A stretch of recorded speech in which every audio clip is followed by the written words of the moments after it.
Hey everybody. Okay, so crazy bee story time. I'm out here in the bee yard taking a bit of a break in the shade. It's a hot day today, and I thought, hey, what better time than now to film a crazy bee story? So you can kind of see over my shoulder there's some of the local cows hanging out in the shade with me, so you know it's hot.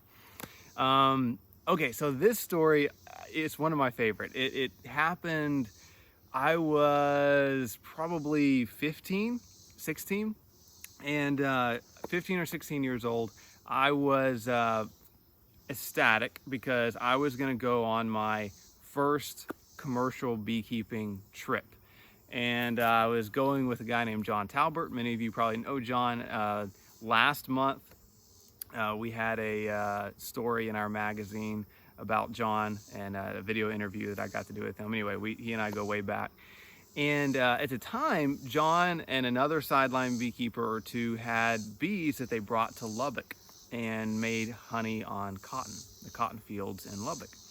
And so when I was about 15, we were gonna go harvest honey and I was gonna get to go, and I was ecstatic. And so John and I got in his truck and we drove to Lubbock. So we get there, and if you've never been to Lubbock, most of the cotton fields, the roads in between all the cotton fields are dirt, just dirt roads, which is fine. I mean, they works, I guess. And the tricky thing though is if it ever rains, which is somewhat rare in the summer out there, those dirt roads get incredibly slippery. I mean, like slippery like an ice skating rink. I mean, once we were out there and it rained, different story. It was so slippery. If you're driving on these dirt roads and it starts raining, you've got to just stop immediately. And once, even with a stopped truck, we gave it a little push and it just slid off into the ditch. So that's how slippery these roads can be. You almost can't walk on them when they're freshly rained. Now, once it dries a little bit, you're good. So anyway, so I think there's 3 trucks. John and I are in his truck. There's another guy in front of us with a flatbed truck, and then in front of him is an old friend of mine. His name was AC Smith, and AC, great beekeeper. He was probably, I don't know, late 60s, probably more like early 70s at the time, and he had a F-350 Ford, 1-ton flatbed truck that I later bought a few years after that, and that was my first bee truck. Anyway, so it starts raining when we're about halfway down this mile-long road. So John and I immediately stop and stay on the road. The guy in front of us stopped but slid off in the ditch. That's how slick it was. AC slid off in the ditch too, okay?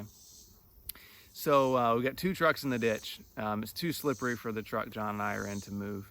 And we go, well, I guess we're gonna have to call a tow truck once the roads dry up, because I mean, these ditches were very steep and they were probably 6 feet deep. And so AC's truck was over on the other side in a ditch on the other side of the road. And his truck is at an angle about like this. His rear view mirror on the passenger side was grazing the ditch on the other side.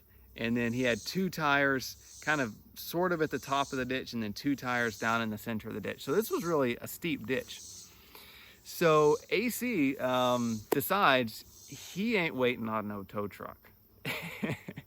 And there's probably a half mile down this road, there's a paved road. So AC revs up the engine of this truck. And it's probably, I should have taken a hint and said, ooh, maybe I don't want that truck if this is what it's been through. It was a great truck though. He revs up the engine and he just floors it. And so there are spouts of mud flying out behind him, and he is driving in the ditch at an angle almost enough to flip the truck, and he's just flying. I mean, I didn't even think the truck could drive like that. But I mean, he's probably going 30 miles an hour with one rear view mirror hanging over, touching the ditch on the other side, just flying at this angle through this ditch. He probably goes half a mile, truck's covered in mud, and then he runs into a culvert where it joins the other road and pops back up onto the paved road. And I was probably 15, like I said, and my jaw was just hanging on the floor, and I go, man, I want to be a beekeeper. I want to be a commercial beekeeper. And that's when I knew. I said, hey, if that's the kind of fun we're going to have, then I think I can do this commercial beekeeping thing. So that's my AC mud Lubbock story. And I've got a lot more stories. Most of them do involve getting stuck, usually late at night and when I was a little bit younger. So anyway, thanks for listening.